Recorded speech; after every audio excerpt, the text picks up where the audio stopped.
எப்படியாவது எங்களை காப்பாத்துங்க, உலக தலைவர்களிடம் கெஞ்சும் நெதன்யாகு. உங்களுக்காகத்தான் நாங்கள் போராடுறோம்.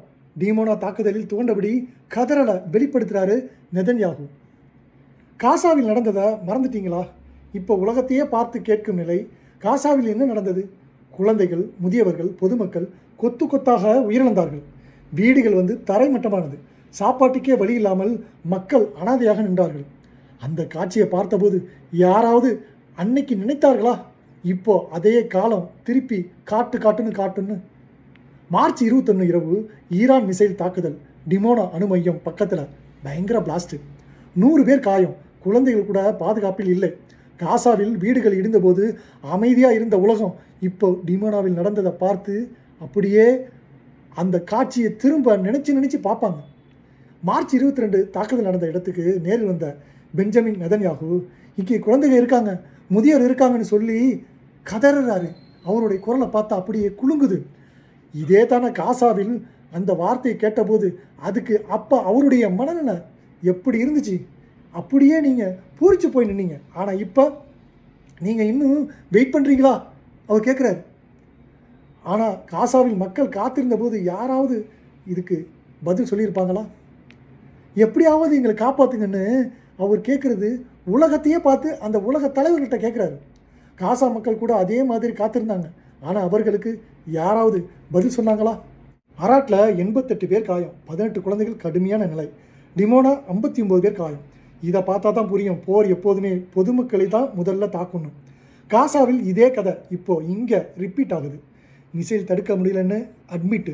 அப்போது அந்த நம்மளை யாரும் அடிக்க முடியாதுன்னு சொன்ன அந்த கான்ஃபிடன்ஸ், காசா மக்கள் கூட சேஃப் இல்லைன்னு சொன்னார்கள். அன்று இதே கேள்வி எங்கே? தாக்காதீங்கன்னு முன்னாடியே வார்னிங். இப்போ சுச்சுவேஷன் ஃப்ரெண்டு கூட டிஸ்டன்ஸில் நிற்கிற மாதிரி இல்லை. ஈரான் லாங் ரேஞ்ச் மிசைல், உலகமே இம்பேக்ட் ஆகும் பொட்டென்ஷியல். ஹார்மோஸு க்ளோஸ், ஆனால் எண்ணெய் இட் செல்ஃப் கிரைஸு. காசா ஒரு இடம் மட்டுமில்லை, இந்த முறை உலகமே பாதிக்கப்படலாம். யார் கண்ட்ரோலில் இருக்குது? பெஞ்சமின் நெதன்யாகுவா? யார் லீட் பண்ணுறாங்கன்னே தெரியல. சிச்சுவேஷன் கண்ட்ரோல் இல்லைன்னு இன்டெரக்டாக மெசேஜ் வருது. அதோட உண்மையை பார்த்தோன்னா ஒரு தொழிலாளி முதலாளியிடம் கெஞ்சுற மாதிரியே உலக தலைவர்களிடம் கெஞ்சும் நிலைக்கு வந்துட்டார். இது யாரோ செய்தது இல்லை, காலம்தான் திருப்பி காட்டுன்னு காட்டுது.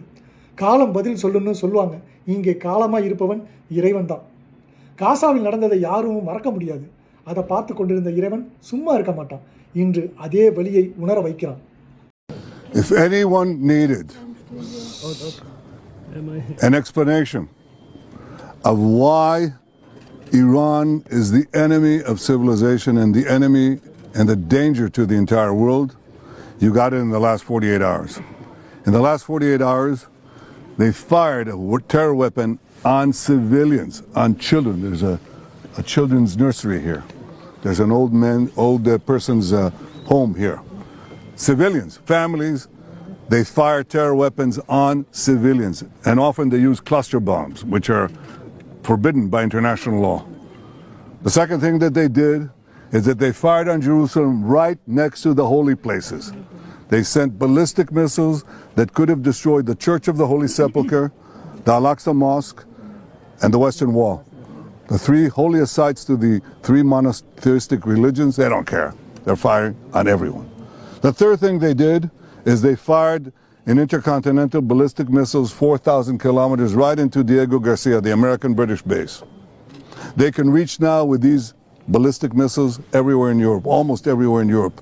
I've been warning that for years. The fourth thing that they did is that they shut down the important maritime strait of Hormuz, trying to blackmail the world with oil terror blackmail. 4 things that they're doing in 48 hours. And I ask the leaders of the world, the leaders of the free world, the leaders of the moderate states, what more are you waiting for? President Trump has correctly said that Israel, the United States and Israel in this great partnership, we're fighting the battle not only for ourselves, but for all of you. And he asked a simple question, where are you? And it's time to heed President Trump's call, his leadership and his vision, not merely for our sake, but for your sake.